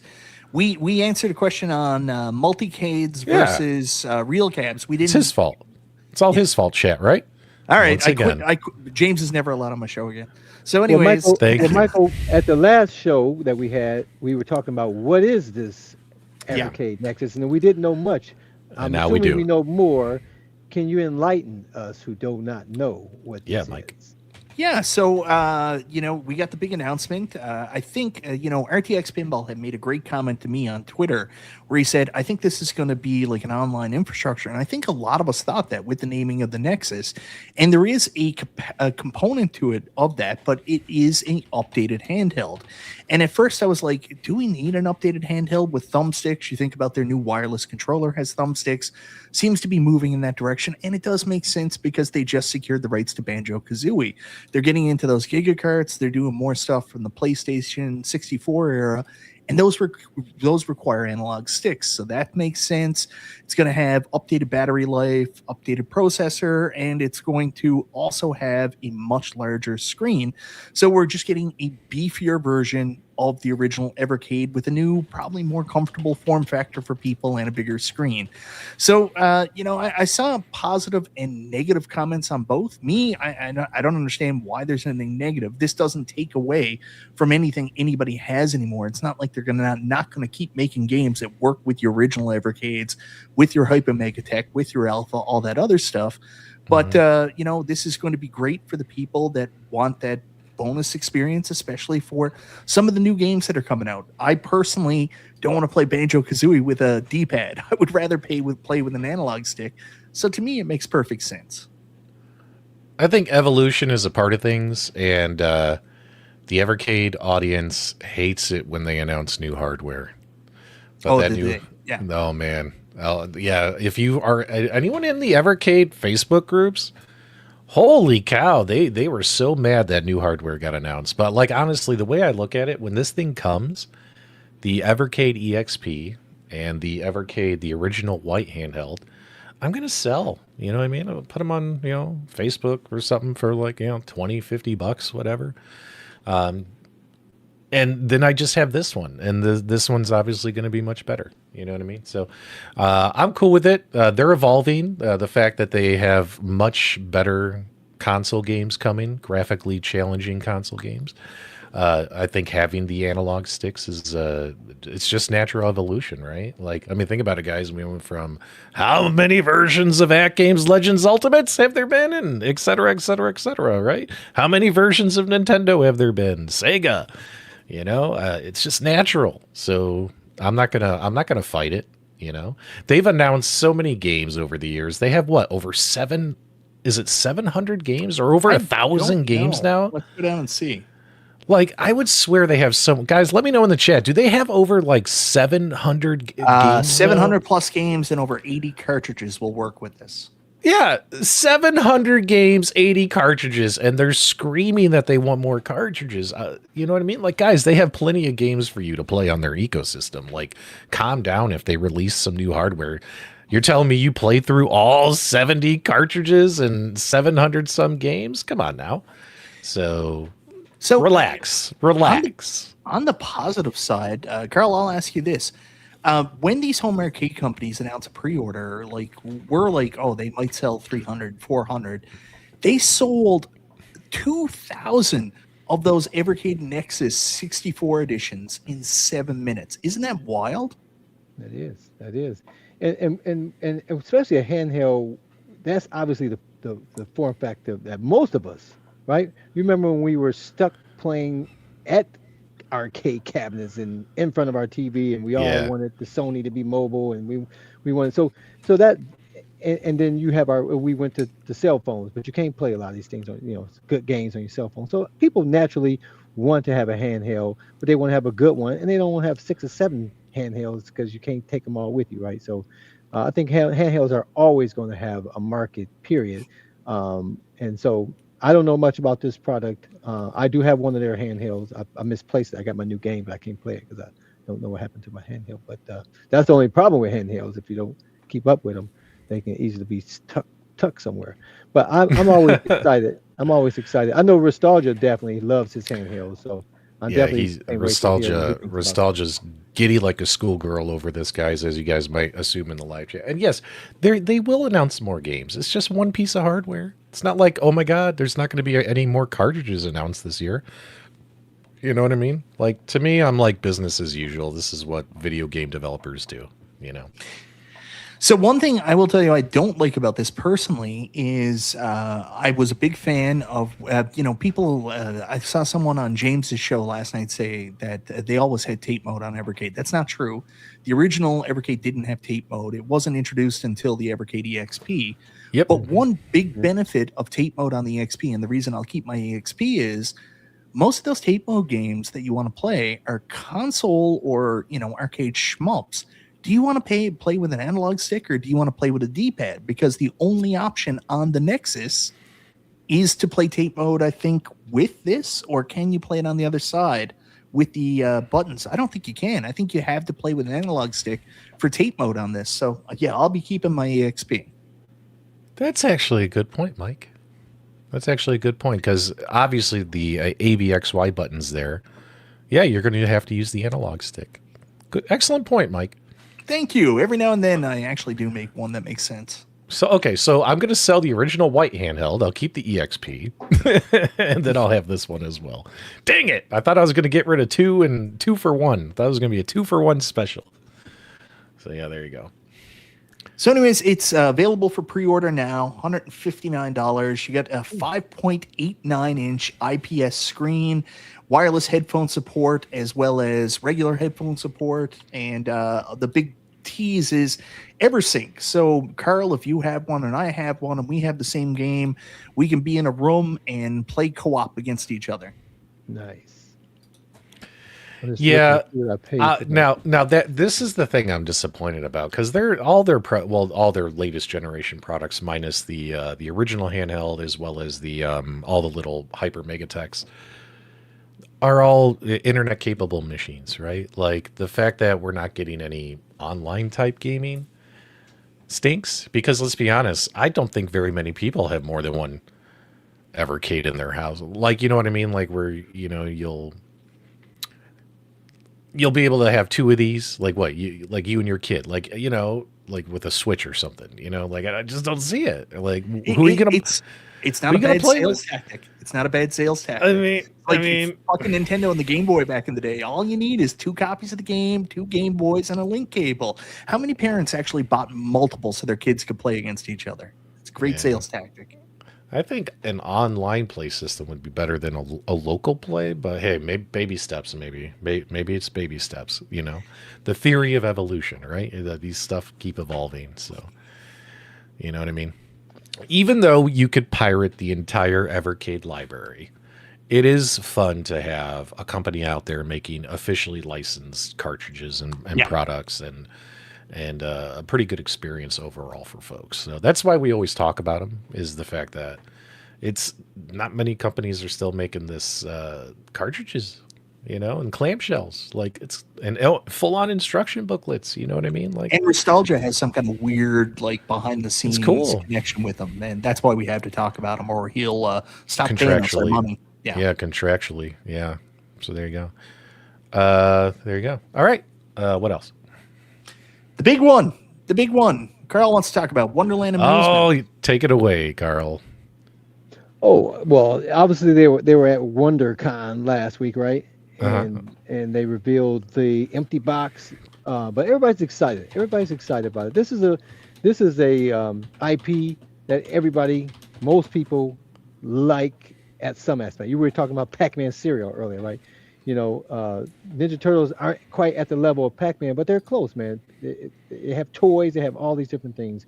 with this product. So anybody who makes something with turtles is definitely guaranteed to get some buzz and definitely interest, because these are collectible. People will buy everything that has these turtles onto it.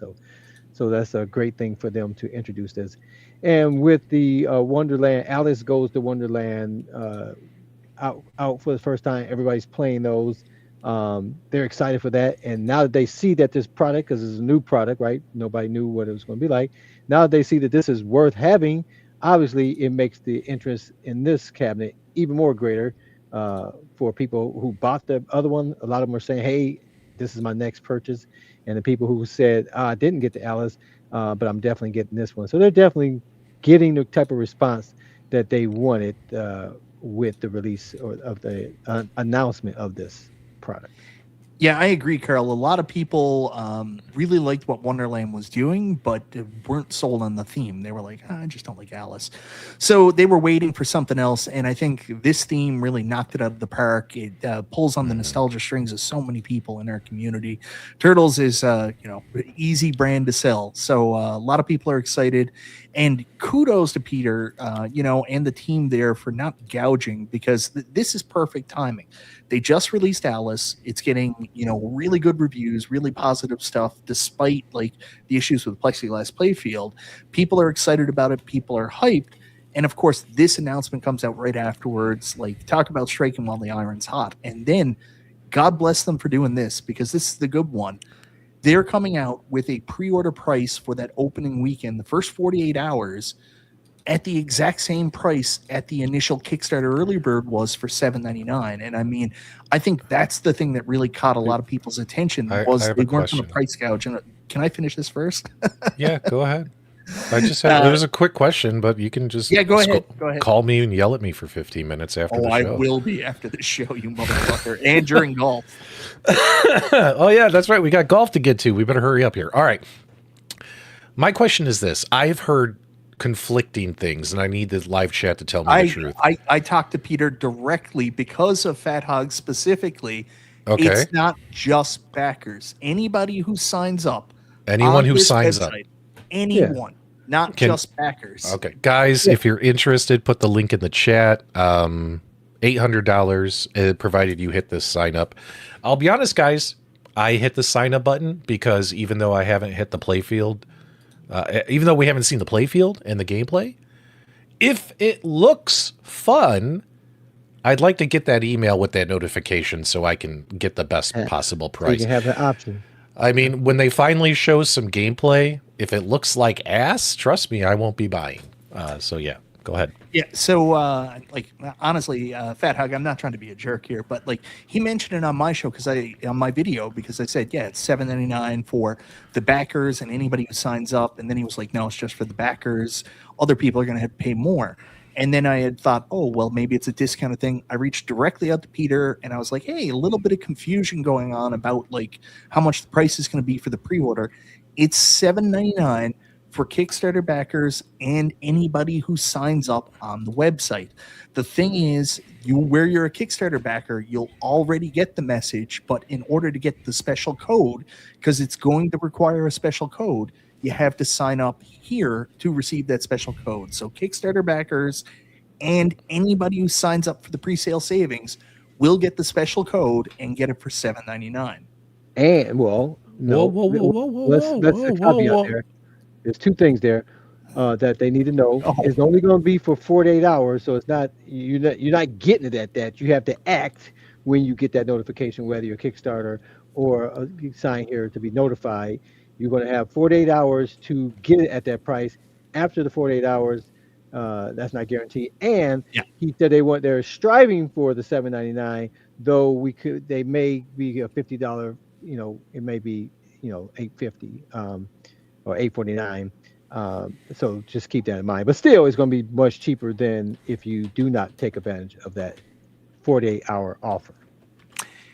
Yeah, and Fat Hug, I don't know what the email said to you, but like I talked to Peter directly. That's all I can do. Oh, there you go. This looks interesting to me, and I actually like the fact that they went out and got one of the comic book artists to do the art on the machine, Mike. If you can scroll up a little bit so we can take a look. And there's so many versions of TMNT. I think a lot of us really gravitate towards the cartoons and the movies from when we were young. That kind of artwork style, right? But take a look right here. Like, in my opinion, this looks really nice. Like, I really like the artwork on here. So as always, from an appearance point of view, it looks nice, but will it be fun to play? That's what I'm waiting for. Because when I saw how Alice looked, I did not back the Kickstarter. And whatchamacallit. And here's, like we talked about last week, it seems like the majority of Alice owners, minus some that have had some tech issues or bulging play fields or whatever it may be, which is typical. You're always going to have defective products. You ship 1,000, you should have 1% of them should fail. I mean, it's just the way business works. What was I going to say? It didn't look fun, but everyone seems happy with it for the majority. I mean, you guys told us last week in the chat you're loving your Alice machine. So hopefully the TMNT is fun. I really wish they would get an actual pinball person to do the table layout. Because Jerry did Alice, right? And TMNT. Peter did confirm that. Yeah. Right. And he knows nothing about pinball. So yeah, it would be nice to, I mean, if you were, they were kind enough. Jerry was on our show and talked about it. His experience very clearly is Jerry went out, bought a Terminator 3 pinball machine, played that for a couple months to learn it, and then he built it based off his experience. Interesting. Well, still, again, even if that's the truth that he don't know anything about pinball, obviously people are still enjoying the table. So obviously, it worked. It's possible to make a pinball table that is fun with your limited experience. But I do want to make a point here. They sent out an announcement today. Let me just today? Yes. All right. I'm on the edge of my seat. Is this for the backers? No. Well, they sent it to the backers because that's the only way they communicate to that group. Where am I here? Okay, here we go. Share. And let me make that a little bigger. All right. So they're saying, well, here's the title. So the title says code update coming in May. Oh, there you go. Okay. So and the so they're code's going to get acknowledging fixed. that, it's a new product. So they've had some, like you said, some physical issues, mechanical issues, right? But they also had some software issues. People had where the ball didn't eject or, all kinds of different things that is code related.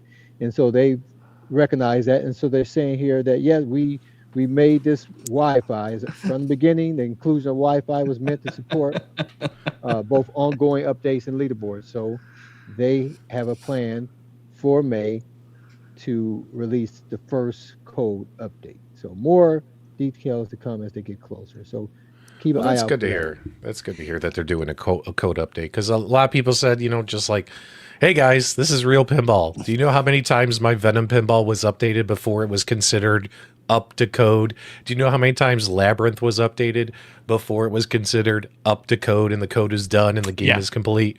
Like, it's for people who own real mechanical pinballs, this is business as usual, but I can understand if this is a lot of people's first pinball. If something in the gameplay is kind of wonky, you're like, what the heck, man? Now I'm waiting on that fix, right? I get that. Yeah, D&D just got a code update. Stern is constantly updating theirs, so it's good that it's coming. I know I follow Nick's reviews. He's on Carl's pinball page, and he's been asking for a code update too. So good to see one's coming. And on that note, if you're reporting things, they're saying here, support@wonderlandamusements.com is the email to do. And they're still saying, hey, they receive a high volume of things. And a lot of people are frustrated or they want answers quickly, and they'll send 6 or 7 of the same email because they hadn't got a response back in the time that they feel that they should have a response back by. And they definitely have to do something better with their communications for support tickets. But they are getting in the group. I see people every day. I heard from them and they did XYZ. So they are responding to it, but it doesn't help when people are sending. That's mostly just Todd still looking for his box speed. So Poor Todd Really? did finally get it. Poor Todd. Really quickly, Stern ships their 10K pins with half-baked game code. That's nothing new. So I mean, game code constantly updates. If they say there's updates coming, that's a positive. Anybody who plays pinball will know certain games when you first get them stink. John Wick, people didn't like it. Didn't like John Wick at all. But now John Wick has become like a cult favorite of people now that the code has been updated to John the point Wick people sucks. like. I don't like it either, but I haven't played the new code, so I can't say. I hated it. I've played it maybe 15 times at the most. I'd have to check my Insider Connected, but I hated it every time I played it. That game, there's nothing exciting for me about John Wick, and I love the movies, guys. I love the John Wick movies, but I hate the pinball game. Sorry. For example, for me is the Stranger Things. When I first was playing Stranger Things, they obviously made some changes to that code. Yeah. And it's been a while. I played when it first came out, and I did not like it. I played it last weekend, my birthday weekend, and it was a totally different game. I'm like, this is not the same game that I dislike strongly, and I actually enjoyed playing the game. Yeah, I can't comment recently because I haven't played John Wick since Pinball Expo, but if you follow like a lot of these real hardcore real pinball channels and stuff like that, a lot of them like Wick now. I haven't played it, so I can't comment. But I will say really quickly on the Wonderland Amusements piece, Fat Hog, I do want to apologize. I do hope the Kickstarter backers get some kind of special discount. I think you guys deserve it, but I think for the general public is going to be at $7.99, which I think is a big win, and I don't think that's a bad thing. Okay, so did they announce what the Kickstarter backers are getting? Like maybe an extra $50 off or something? No. Again, let's just say this. Let's just say this. He mentioned something on B Kong's channel.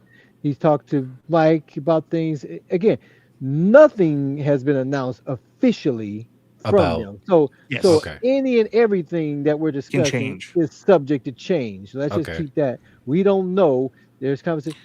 People are higher above could say no, that's not going to happen. So there's nobody higher above Peter. He's the man.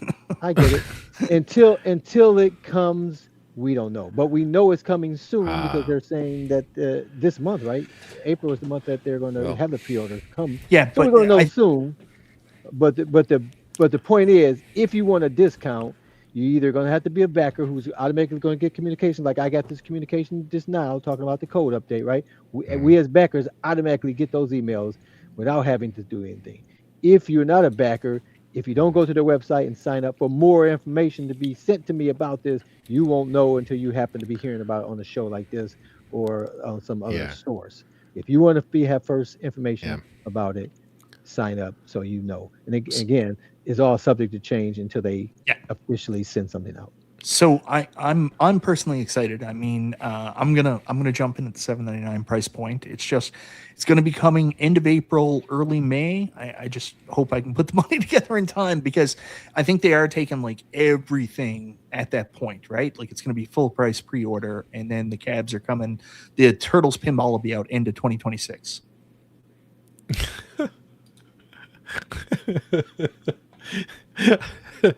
I loved all the John Wick comments in the chat, guys. Keep them coming. Guys, thanks so much to Carl for clearing all that up. In my opinion, if they want to do something nice to help build brand loyalty, it's always nice. Let's be honest, guys. There are times AtGames gave additional discounts to people who bought products before, and we didn't complain. Are you going to complain about paying less money? No. And it makes you like the company and the product more, right? If this thing is going to be 800, let's just say 800 for the regular person who signs up on the website, but the Kickstarter backers get to do the 800, but maybe they get an extra like $25-$50 off. Totally fine with that. That would be awesome. Like, who's going to complain about that? Like, that's fine. I wouldn't complain. Like, I understand that I'll pay $20 more because I didn't back their first machine. I'm not gonna jump off the bridge. So we'll see if that actually comes to reality. Thanks so much. Make sure you tune into Carl's new show, Pinball Insiders, coming on Sundays, right, Carl? Pinball Insider. Any random, just like pinball, it's very random. It's the random. Yeah. All right. Mike, it's time we talk about what's new in your household. What's new with Michael B? now's a good time to talk about it. I'm going to be making some changes. A lot of people give me a hard time about how I monetize my channel. Michael, I'm sorry. We do have an intro for your segment. Sorry. What an idiot! Oh, what a loser! Good.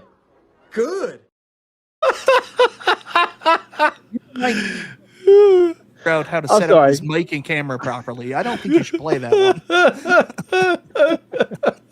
Go ahead, Mike. I apologize. Mike, do you have any video or pictures to show us? No. You didn't let me do my announcement. Sorry. Go ahead. For a long time, I've been doing YouTube, and I get criticized for maybe being well-deserved criticism.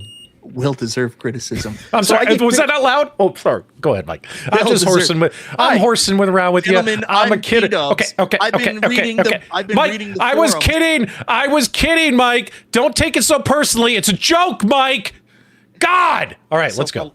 Long time I've been getting a lot of criticism about how I handle myself on YouTube. People say things like, he's only doing this for money, and they're correct. I mainly do YouTube for money.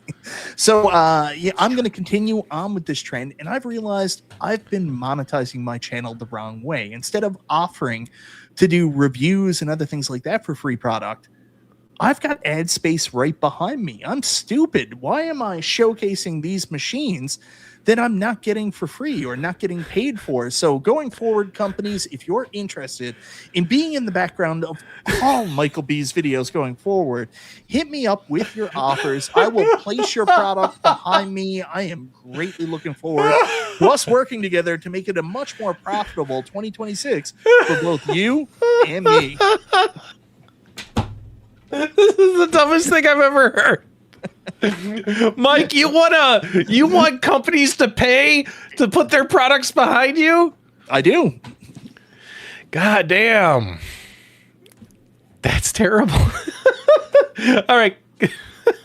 Are you being serious? Here's how PDubs runs his YouTube. Oh, I see what people are saying. I'm going to take the same stance because I want to appear to be with it and not argue with people. What are you talking about? You. Anyways, in more positive news, I added a third pinball machine. This was my favorite kind of April Fool's joke, is telling people I'm doing something and them saying, oh, it's April Fool's, but I'm actually really doing it. So I got a great deal. A friend of mine, Dana, who sold me my Dungeons & Dragons pinball back in the day, was letting go as Elvira. He was great, really easy to work with. Took it home last night, and I absolutely love it. Scarlett was disappointed. She wanted us to get Stranger Things because that's her favorite show, but she still had fun. And then we watched the Elvira Mistress of the Dark movie after we played it. Well, as you guys know, Elvira is very near and dear to me, as well as to Mike. And Mike, you beat me to her, so congratulations. You can play Michael Jackson, Paul McCartney, That Girl Is Mine on repeat, if so desired. Good for you, sir. Good for you. I'm not jealous in any way, shape, or form. Yeah, Mike, when you explained that you were looking to get that and negotiating for that, I went out and played pinball for my birthday, and they had the machine there because I hadn't seen it prior to that. And so I played it quite a bit, and I actually enjoyed it. It was a fun game. Unlike that pinball that you have, Peter, that Labyrinth, I played that. I did not like that. You know what's interesting about Labyrinth? It is, it's, I don't know what the term is. What is the term Pinheads use? It's a shooter. It's a complicated game. Like it's you have to be precise, right? Yeah. Whereas a lot of pinball games that people love are the kind where you just get up to it, you start banging and clanging, and you got super high scores. You know what I mean? Like that's not the case with Elvira. that's not the case with Labyrinth, but that is the case with like the Lord of the Rings pinball, which I saw RTX. I didn't know RTX knew I had an original Stern Lord of the Rings pinball. Where that game, you just fire it up and away you go, banging and clanging, right? Whereas Labyrinth, you got to be very meticulous about how you want to play and where you want to go and what modes you want to go after and all that shit, right? So it's a different kind of pinball game. Sorry, go ahead. I wanted to answer this question or comment, really. Mike B, the most hated man in the home arcade community. And every night I go to sleep and cry myself to sleep on top of a big pile of money with my beautiful wife. Jim Harper wants some feedback. This is a great thing for you to answer, Mike. I can tell you one thing. I love Scared Stiff. As you guys know, it's my favorite pinball game of all time. And Mike, I think it might be one of yours as well, correct? One of your favorite games Yeah, I of all time? love Scared Stiff. Like, I was so excited when Zen Studios brought those home. I love playing Scared Stiff and Party Monsters on my 4KP, and especially in Pinball FX VR as well. It's actually made by the exact same table designer. It's Dennis Nordman, made all 3 games, and Lyman Sheets does the code. And actually, for you arcade fans out there, the guy from NBA Jam, what's his name? Tim Kitzrow, does the call-outs for Elvira. Like, the Dracula-sounding voice is actually Tim Kitzrow. Oh, that's cool. We like Tim Kitzrow. And it's Elvira. Like there's certain themes that just are like pinball royalty. Like I'm lucky enough to own 2 of them. Jurassic Park. I mean, there's been 3 Jurassic Park machines, all of them pretty good. And I'm happy to have the Stern one because I would rather own a relatively new one compared to a 40-year-old game that I don't know how to fix yet. And with Elvira House of Horrors, it has a lot of similarities, but it's mainly a take on the Mistress of the Dark movie. I mean, it's pretty much the same house, and then it has other things like the Deadheads and stuff like that. It's just a great game. Yeah, I enjoyed playing it. I had a ball with it, so I'm looking forward to playing some more once I go to back to the arcade. Oh, Mad Ben Han, what a fantastic pinball player. I see him on leaderboards all the time. He's giving you some kudos. There you go. Everyone says that the goblins on Labyrinth look like E.T., and I am getting really mad that you guys keep saying that shit in the chat. PDubs in his topper. It's one of the best toppers ever made for a pinball machine. And the fact that, like, when I was excited and I was showing it off, and MG was like, yeah, it's E.T. It's E.T. Yeah. I'm so mad. So mad. Did it cost as much as a Wonderland pinball table? The topper? The topper costs more than a Wonderland pin. Yeah. Topper was over $1,000. It was a lot of money. That puts it in perspective. But money well spent, because I don't see myself ever getting rid of Labyrinth or Lord of the Rings. I'll probably keep those until they completely die out on me, or I go first, one of the two. But it'll probably be you. It'll probably be me, let's be honest. And Super Mario, but like any other machines I have, I could flip them and bring something new in. You know what I mean? So. Well, the cool thing is, like, pinball never comes up here in Newfoundland. It's very few and far between. You actually see a pinball machine. It's tough for you up there.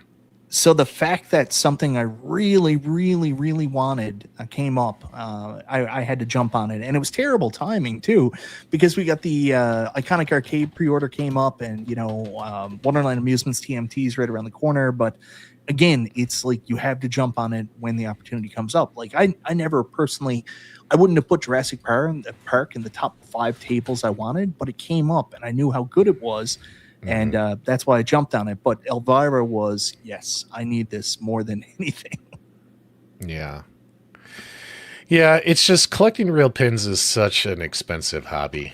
It's crazy. And the people that do it frequently, it amazes me. Like, I'm like, well, I wish some of them have like millions of crazy money. I wish I had their disposable income. I really do. You know what I mean? Because some of those guys are buying like 4 or 5 new pins a year. Guys, that's like $40,000-$50,000. It's crazy. I'll never be that guy. Even having 3 is more than I can afford. But thankfully, to make up for it, I came up with this new money-making scheme where from now on, I'm going to be selling ad space in the back of my videos. So if you have a product you would like to be seen in the back of a Michael B video, feel free to message me at povmb@yahoo.ca for all business inquiries. Thank you very much, Michael B. Ad Space Live. Oh my God, but Michael, you getting this new pinball shows quite the opposite of what PDubs was saying with his pinballs. It's a lot of people that own the real pins, they sell them and get different ones, right? Because you're playing a pinball And so that's common in that market, right? Yeah. People buy and sell them because they get tired of them. Cash on the glass. Yeah, it holds its value. Unlike my arcade one up here, I could hopefully get $200 if I sell one of them. But that's the great thing about it. They hold. If you do own them, you can sell them pretty close. And sometimes for more than what you paid for. Well, also, it depends on the game. Like some games hold their value, whereas some games don't. Like Venom, my Venom Premium. I'm not going to tell you guys what I sold it for, but I will admit I had to take a loss. I had to take a loss on it to sell it. Because that machine. Spider-Man. You should have got Spider-Man first. Yeah, you should never I know you love that Spider-Man game. Also, you got to keep in mind, like there's a great show out there. If you guys want to learn about the economy of pinball machines, you should watch Loser Kid Pinball. He does like a monthly show talking about like where the prices are. And the reality is pinball right now is in a buyer's market. I would advise like this is what I learned, and I learned it from Cool Toy was if you can avoid it, buy used at all costs. Because like for me specifically, I'm in Canada, so I have to pay a 15% tax on top of the purchase price. Then I try to buy locally because then I also have to pay $500 to ship it here. So for the same price I would have paid for pro pinballs, I've been able to add 2 premium pinballs since I bought my Jurassic Park premium new in box. Yeah, I mean, some games retain their value, and some games exceed their value. Venom went down in value, right? Whereas, games like, I accidentally minimized my screen. Games like Labyrinth, for instance, like if I sold that, I could get pretty much exactly what I paid for it. There'd be a buyer who'd do that, right?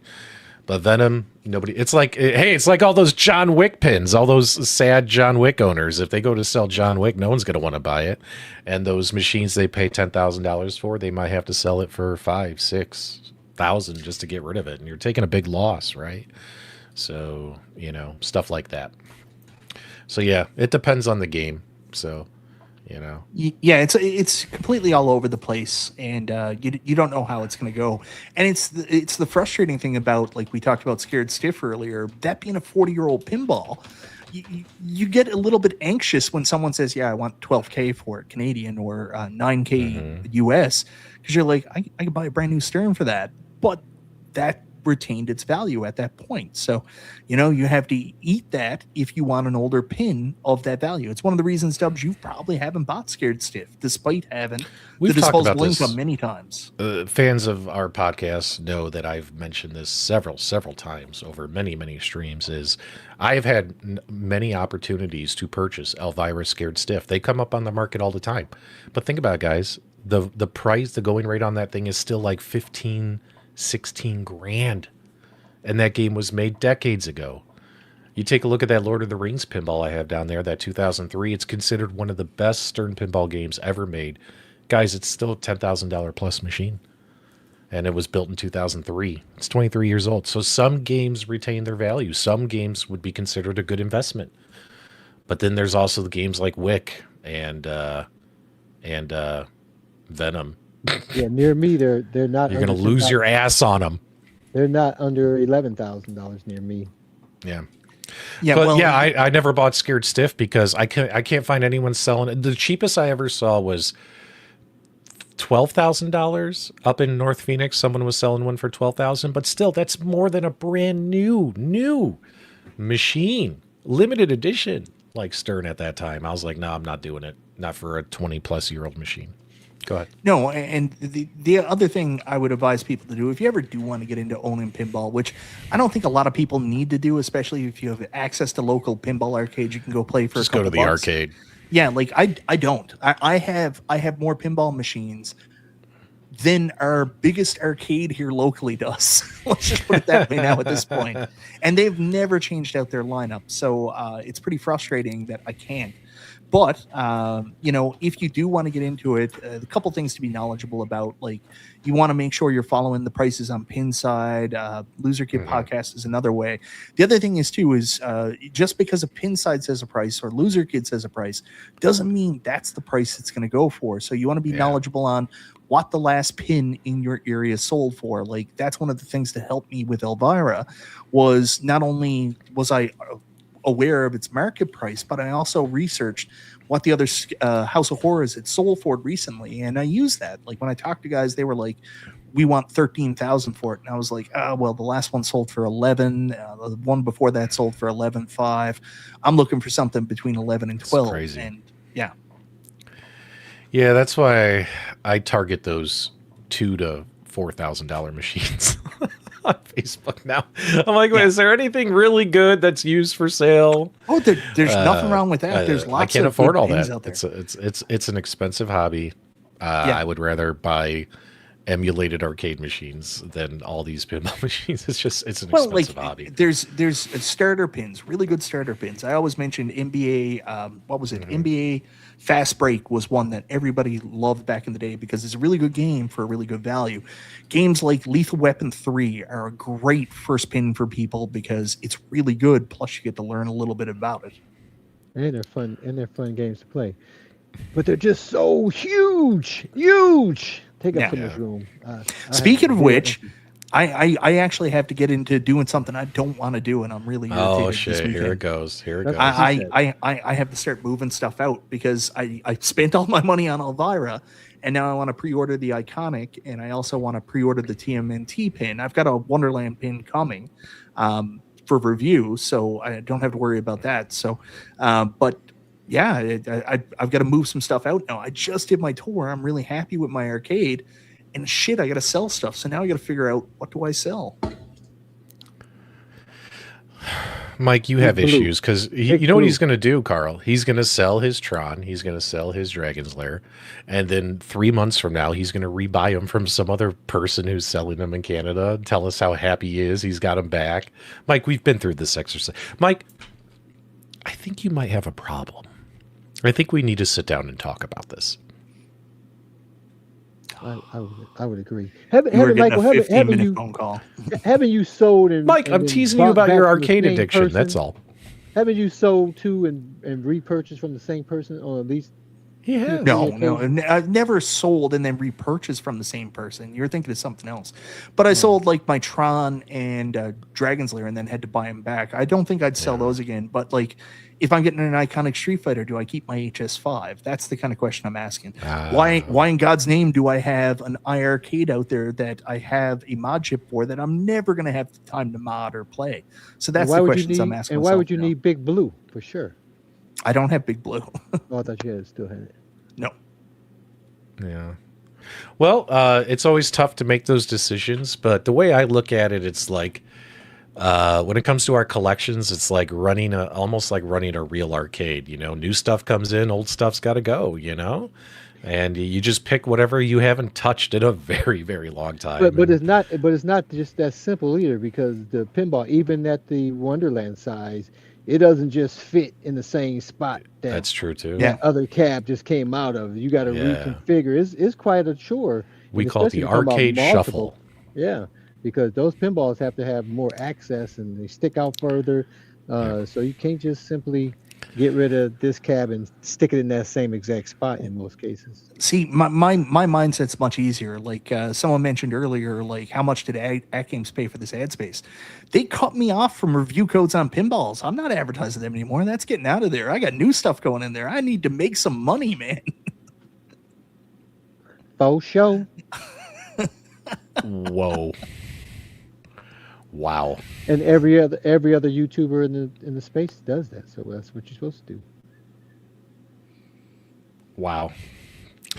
Well, I think it's been a great episode. We've hit the 2-hour mark. I'd like to go play some virtual golf if anyone out there is still awake and wants to play some Friday night golf like we usually do before I go to bed. Thanks so much for joining us, guys. Yes, Restalgia is going to be coming back. The goal was this week, but he might be coming back next week. He had an equipment issue, so he wasn't able to be here tonight. And the Four Horsemen will ride again. Before how long, who knows? Mike's going to give all of us a talking to after this episode. I'm so mad at Restalgia. He needs to get his shit together. All kidding aside about everything, guys. One thing is, usually we don't do shows on holidays. This was a special occasion because we thought Restalgia was coming back. Otherwise, we weren't going to do a show. But I do want to wish everybody a happy and safe Easter holiday. Here in Canada, the kids have it off. I don't know if it's the same in the U.S. But everybody enjoy time with your family this weekend. Enjoy the holiday. If you celebrate Good Friday and Easter, enjoy that time. Enjoy time with your family. And be safe out there, everybody. Be safe. And for those who tuned in late, and for those who are rewatching and using your rewind and fast forward buttons, Restalgia did make an appearance, a cameo visit today. So you got to scroll back and find his cameo that he did appear. So make sure you don't miss that. And guys, we appreciate you. We love you. And until next time, we'll see you on the web. Oh, I'm supposed to hit the button?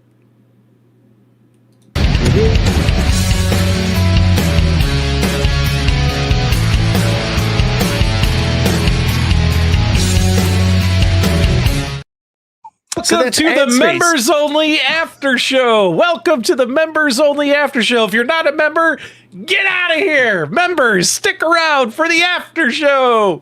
I'm totally kidding, guys. Carl looks like he's about to murder me. He's like, it's been 2 hours. All right, guys, have a good weekend. Idiot. Oh, what a loser. Good. Happy Easter, everyone.